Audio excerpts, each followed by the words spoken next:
Hello everyone, it's me, NYSE Einstein from the Florida New York Stock Exchange, August 1st. Normally, influx of money comes in on the first of the month, and we did not actually see that. Perhaps we saw it early in the morning. Apple earnings came out, and let's be clear, Apple is Apple. It's a game changer.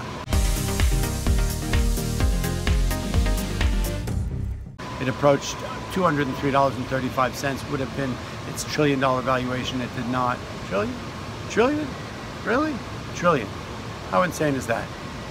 Anyway, these numbers that we're flashing around here are out of control. The market opened strong, felt solid. Earnings season is in full roar here, and things, for the most part, have been pretty good. And we've disengaged the negative narrative between China and whatnot. But after the market sort of rallied, and we're up 100 and change early in the morning, off the market fueled by a reversal in tech, definitely turning around, and all that being good and fine, the market seemed to rotate down into negative mode, and it came across in a lot of different ways. Oil inventories were down, but Saudi Arabia said they were at the height of production. That sold oil down. Gold took it down $10, so I guess flight away from safety from an upward market in the morning. And then we had tech rolled over and turned around and dragged the market down. News about once again levying tariffs against China and increasing that hit the market too. And I don't know, but and bond yields spiking up to over 3%, which we haven't seen for a while. So that would normally trigger a sell side in equities, and it seemed like it did. So it's really hard to analyze what was the first thing to catalyze that, because all the same things that turned it red at midday were the things that took it up in the morning. A reversal in tech, reasonable numbers in inventory in oil, and a solid production, announcement by Apple.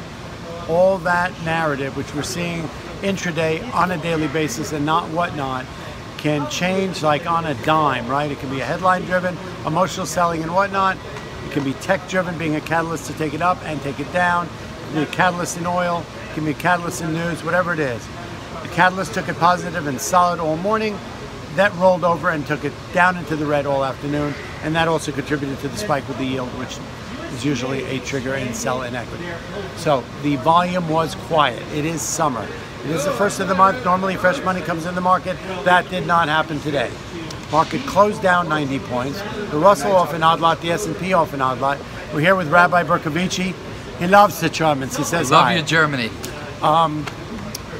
So the Russell was anemically red, off 2 points. The S&P anemically red, down 3 points. These are insignificant. Gold down, oil down, Dow down, transports down, dollar up. All that being said, it was a sideways move, in my opinion. We closed at 25,300. The S&P is still above 2,800. So the support, the 25,000 in the Dow, 2,800 in the S&P, holds its ground. These are sideways trades. Yes, there's some more red than green. Yes, we're seeing some reversals in some of the tech that we saw last week. Yes, some of these rebounds are not long-lived. At the end of the day, I call it sideways trading. I just call it a pause in the market.